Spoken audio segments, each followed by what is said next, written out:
attention away from 30k. Maybe that helped save D.Va as well. As there is the second turn in by 30k, back to back, and this one should be more spectacular. Oh, another Gorge on Diablo!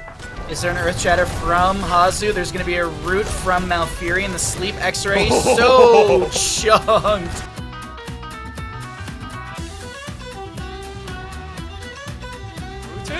The concussive procs, he sleeps in the new location. Then they hit him. Hi, how are you? Everything else. That's a nasty CC combo. And with travel time and everything, it's like 4.5 seconds. Hook onto X-Ray. This is exactly what they want, but no Gorge will be used. Okay, the Gorge does come out. The root from Malfurion's way too early. Liam leaps in the backline with a leap. We have the Riptire from the Junkrat. Cannonballs from Junkrat as well to poke out to the enemy team. Yasu takes a lot of damage. Reactive Ballistic Force having a lot of value, but the snipe hook, Grubby, was too good. Yeah, great hook there on him, already escaping. Oh, dirty. There's the mass hooks there, one after the other. HP, the shielding's already fallen. I'm a bird. Take the game number 1 here. Liam leaps in, but I don't think you stop this onslaught. Game number 1 will go over to the side of WildHeart. Very well played here, Grubby. Yeah, almost half-life if the grenades hit as well. Bit of strafe action. But we get to see the level 10s now. Commandeer, Odin, and Tomb. We see Lightning Breath, Cleansing Flame. And Tassadar is still considering. I think it might be a Black Hole, actually. Really powerful counter engage into Maiev. He hasn't picked yet. Tassadar, he does go into the toilet bowl. He is going to rip that out to the enemy team, but Dino still goes down. Souls reset on Diablo. A double kill found through the mid lane in favor of WildHeart unaverted. Be that big lightning rod and really forming a unit with most of the rest. And that unit right now is going to dive onto X-Ray, 7-sided strike, Warden's Cage. A Shadow Charge won't be enough.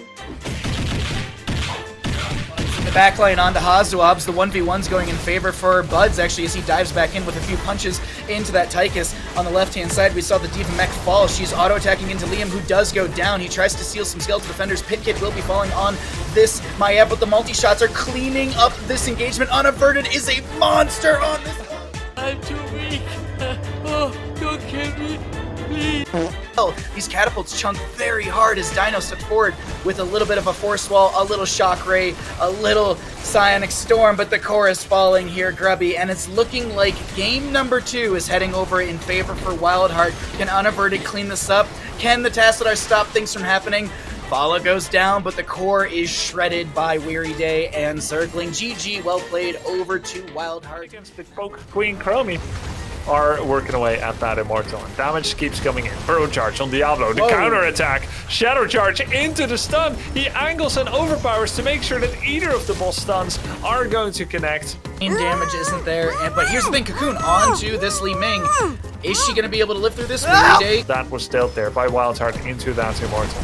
Hanzo rips a massive arrow. The Apocalypse sets up the kill into the Sonya. It's the left-hand side.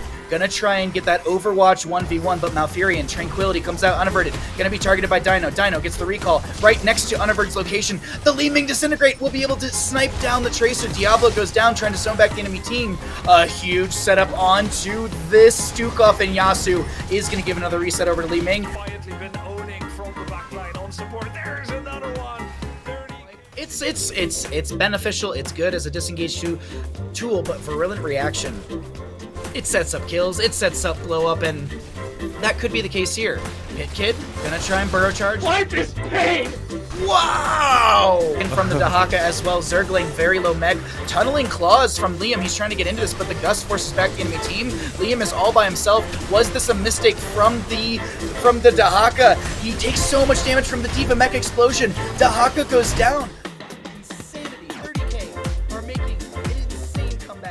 Does go down, so we have forts traded out, different times on those. There's the toss onto Yasu. He's gonna get bursted down, and that'll be first blood over to WildHeart. Boss now threatening keep in bottom lane. Boss in the top lane in favor for 30k, threatening onto a keep front gate of WildHeart. WildHeart should really only lose the keep front gate, but that's a wonderful toss. The Wailing Arrow does nothing, Grubby. The Wailing Arrow does absolutely nothing. Fielding got scratched by the boss, and we see another objective phase coming through. 1-to-1 in those channels, but Liam gets toss ball. Lightning is canceled out from the burrow in the ground. And is this fight going over to 30k? It seems kind of bad for 30k here, Grubby. How did Valstad get there? How did Hasselhoff get in the middle of the melee? Misjudgment, perhaps, I'm not sure. As there is a return kill on Malfurion. Yazoo, though, in a very bad spot. We saw him actually get away from that in Sky Temple, but not this time. Liam survived a lot of punishment. F4. Sometimes you gotta hit ult before that as well. They're faking boss. Did Unaverde just show? They're just gonna throw him in, 7-sided root. Bye. No! Boss, keep in mind, still has 80% of its health, maybe even higher than that.